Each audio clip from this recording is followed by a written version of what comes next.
Halo guys, selamat datang di YouTube channel saya. Pada video kali ini saya akan membahas saham Gudang Garam dan saham HMSP. Tanpa berlama-lama lagi, mari kita mulai saja langsung. Yang pertama ada market share rokok di Indonesia. Data-data ini saya ambil dari website resmi dari kedua emiten tersebut. Di sini chart berwarna biru ialah Gudang Garam, chart berwarna orange adalah HMSP, dan chart berwarna abu-abu ini adalah merek lain. Kita bisa lihat di sini HMSP dalam tahun ke tahun market share-nya cenderung turun. Namun sebaliknya Gudang Garam dari tahun ke tahun market share-nya cenderung naik. Pada tahun 2015 itu sendiri ada gap sekitar 13,5% dalam market share HMSP dan Gudang Garam. Tetapi pada tahun 2022 gap itu mengecil menjadi hanya 2,5% saja, di mana ini baik bagi Gudang Garam itu sendiri karena market share terus bertumbuh, namun tidak terlalu baik bagi HMSP karena market share-nya cenderung tergerus. Dan abu-abu ini adalah brand-brand lain seperti Wismilak, Jarum, dan lain-lainnya. Lalu untuk pendapatannya sendiri, ini dalam triliun rupiah, dan 2023 ini disetahunkan karena kuartal terakhir itu Q2, maka kita setahunkan. Pada 2014 sampai 2018 sendiri HMSP mengungguli pendapatan dibandingkan Gudang Garam, tetapi pada 2019 sampai 2022 Gudang Garam mengungguli pendapatan dibandingkan HMSP. Pada 2023 sendiri Gudang Garam kalah tipis apabila itu disetahunkan, kalah sekitar 500 miliar dibandingkan HMSP. Namun apabila kita melihat dalam jangka waktu yang jauh, di sini tren Gudang Garam selalu bertumbuh dalam tahun ke tahun, tidak seperti HMSP yang tidak selalu bertumbuh dalam tahun ke tahun. Tetapi HMSP sendiri diproyeksikan pada tahun 2023 pendapatannya menjadi pendapatan tertinggi dalam 10 tahun terakhir. Lalu untuk biaya pokok penjualan, yang chart berwarna biru ini adalah cukai, PPN, dan pajak rokok, dan chart berwarna orange ini adalah total biaya pokok penjualan yang terdiri dari cukai, bahan mentah, dan lain-lain. Kita bisa lihat di sini yang chart berwarna biru khususnya cukainya kerap naik dalam tahun ke tahun, yang mengakibatkan total biaya pokok penjualan juga ikutan naik. Pada tahun 2022 sendiri cukainya ada di angka hampir 98 triliun dibandingkan total biaya pokok penjualannya yaitu 113 triliun. Menurut saya ini adalah salah satu penyebab saham industri rokok terus menurun, karena cukainya yang terlalu tinggi yang dibebankan kepada emiten, yang membuat laba bersih emiten tersebut tergerus karena cukai. Berikut adalah kontribusi cukai terhadap total biaya pokok penjualan Gudang Garam. Dia trennya selalu naik dalam tahun ke tahun, kita bisa di sini, dan puncaknya ada di 2022 di 85,90%. Perhitungannya seperti ini. Apabila total biaya pokok penjualannya 100 triliun dan cukainya 85,9%, maka 85,9% dari 100 triliun ialah 85,9 triliun, dan itu hanya untuk cukainya sendiri. Lalu ini untuk HMSP mungkin mirip seperti Gudang Garam, di mana cukainya hampir selalu naik dalam tahun ke tahun, dan diproyeksikan pada 2022 cukainya tertinggi.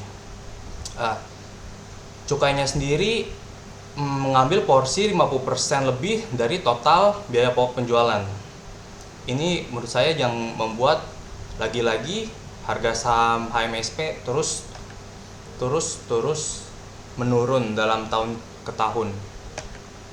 Lalu untuk laba bersihnya sendiri kita bisa lihat di layar, HMSP selalu mengungguli Gudang Garam dalam 10 tahun terakhir. Padahal tadi kita lihat di pendapatan, Gudang Garam sempat mengungguli HMSP dalam beberapa tahun, tetapi apabila kita masuk ke laba bersih, HMSP selalu mengungguli dalam seluruh tahun ini. laba bersih tidak cenderung naik karena itu tadi cukai-cukai yang membebankan laba bersih ini sendiri. Ini dalam triliun rupiah dan 2023-nya ini disetahunkan. Maaf. Untuk PBV-nya sendiri gudang garam ada di 0,8 dan HMSP ada di angka 3,94. Menurut saya mana yang lebih murah? Jelas di sini ada gudang garam karena PBV-nya di batas nilai wajarnya yaitu kurang dari 1, dan yang mahal adalah HMSP karena PBV-nya lebih dari 1 yaitu 3,94. Jelas di sini yang lebih murah ada gudang garam. Untuk PI-nya sendiri, PI yang lebih rendah adalah yang lebih murah. Di sini kita bisa melihat gudang garam ada di 9,24 dan HMSP ada di 14,32. Artinya gudang garam di sini lebih murah daripada HMSP itu sendiri. Untuk debt to equity-nya sendiri, gudang garam ada di 0,20 dan HMSP lebih baik lagi ada di 0,02. Menurut saya ini keduanya sama-sama aman ya, karena debt to equity ratio-nya tidak lebih dari 1, di mana hutangnya masih bisa dikontrol oleh manajemen perusahaan. Lalu untuk ada ekuitas, kita bisa lihat di sini chart yang biru adalah gudang garam dan pink adalah HMSP.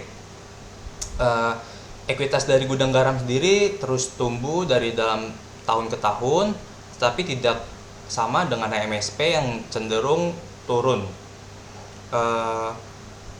Indikator ekuitas yang baik adalah ekuitas yang selalu bertumbuh dalam tahun ke tahun, di mana di sini adalah gudang garam. Jadi di sini yang lebih baik adalah gudang garam dibandingkan HMSP. Lalu untuk gross profit margin dan net profit margin, kita bisa di sini HMSP selalu mengungguli gudang garam itu sendiri, tetapi gap yang diberikan tidak terlalu signifikan. Di sini juga net profit marginnya mirip-mirip. Untuk gross profit margin dari HMSP sendiri ada di angka 15% dan gudang garam ada di 13,7%. Dan untuk net profitnya sendiri, HMSP ada di angka 5,45% dan mungkin gudang garam ada di angka sekitar 5,30%, di mana kedua emiten ini tidak terlalu ada gap yang signifikan. Dan NPM 5,45% menurut saya ini tidak terlalu spesial karena tidak double digit. Untuk dividen yield-nya sendiri kita bisa lihat di sini warna biru adalah gudang garam, dia pernah membagikan dividen sekitar mungkin 13,7%, dan gudang garam sendiri pernah absen, mungkin ini saat COVID absen membagikan dividen sekali. Untuk dividen yield sekarang ada di angka 4,88% untuk gudang garam dan HMSP ada di 6,32%.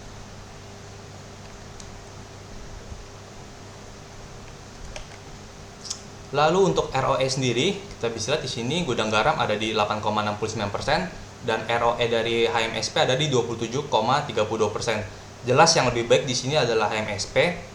Tetapi apabila kita melihat matriks dari PBV dan PE itu sendiri, lebih murah ialah gudang garam. Kalau saya sendiri, saya lebih memilih gudang garam karena indikator PBV dan PE-nya yang lebih murah. Karena menurut saya HMSP itu perusahaan bagus, tetapi masih dihargai di harga yang premium. Nah, ini kita bisa lihat sendiri di sini ada chart dalam beberapa tahun terakhir. Kita hampir menyentuh di all time low dalam beberapa tahun terakhir, yaitu di angka 865. Harga sahamnya cenderung terus turun karena menurut saya salah satunya adalah faktor cukai tadi yang gila-gilaan. Lalu mari kita lihat chart gudang garam. Maaf. Gudang garam juga hampir-hampir mirip seperti HMSP, selalu hampir turun dalam beberapa tahun terakhir.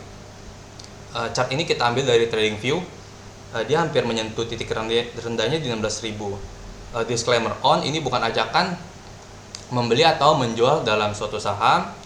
Dan yang kedua, saya sendiri memiliki porsi gudang garam di average 24.000, dan saya akan menambah apabila itu harganya kurang per 10%. Misalkan 24.000, apabila itu turun jadi 22.000, mungkin saya akan menambah lagi dengan pertimbangan beberapa faktor, dan apabila itu turun lagi mungkin saya akan menambah lagi sampai ke 16.000.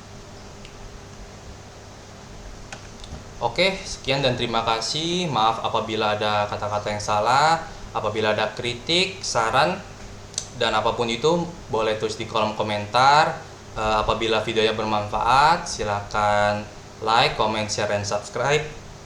Dan terima kasih.